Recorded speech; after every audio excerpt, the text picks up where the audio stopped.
ઝોનમાં બનેલી દુર્ઘટના બાદ વડોદરા મહાનગરપાલિકા અને ફાયર વિભાગ તંત્ર દ્વારા વડોદરા શહેરમાં અનેક કમર્શિયલ ઇમારતને સીલ મારવાની પ્રક્રિયા હાથ ધરવામાં આવી હતી। ત્યારે આજ રોજ વડોદરા શહેર ગાંધીનગર ગ્રુપ ખાતે આવેલ સિતાડેલ કોમ્પ્લેક્સ અને સયાજીગંજ વિસ્તારમાં આવેલ આંતરિક કોમ્પ્લેક્સ અને વર્લ્ડ ટ્રેડ સેન્ટરની બિલ્ડિંગને ફાયર વિભાગ અને જીબી વિભાગ દ્વારા સીલ મારવાની પ્રક્રિયા હાથ ધરવામાં આવી હતી।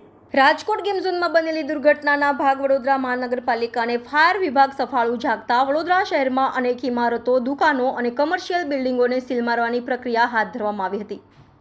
ત્યારે વડોદરા મહાનગરપાલિકા દ્વારા અને ફાયર વિભાગ દ્વારા ફાયર સેફટીના સાધનો અને સુવિધાઓને લઈને વડોદરા શહેરમાં ઠેર ઠેર તમામ બિલ્ડિંગો અને દુકાનો ફાયર વિભાગ દ્વારા સીલ મારવાની પ્રક્રિયા હાથ ધરવામાં આવી હતી। ત્યારે આજે પણ વડોદરા શહેર ગાંધીનગર ગૃહ ખાતે આવેલ સિતાડેલ કોમ્પ્લેક્સમાં ફાયર વિભાગ દ્વારા સીલ મારવાની પ્રક્રિયા હાથ ધરવામાં આવી હતી। સાથે સયાજીગંજ વિસ્તારમાં આવેલ આંતરિક કોમ્પ્લેક્સ અને વર્લ્ડ ટ્રેડ સેન્ટરની ઇમારતને ફાયર વિભાગ અને જીબીના અધિકારીઓની હાજરીમાં બિલ્ડિંગને સીલ મારવામાં આવી હતી।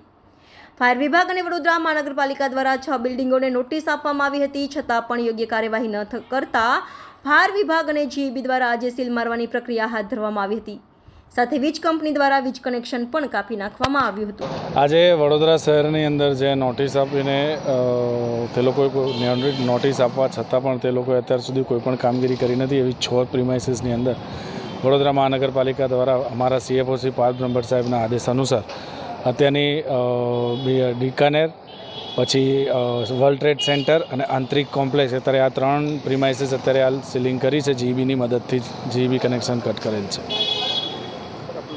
મારું નામ Nikunj Azad, fire officer, Vadodara fire and emergency service.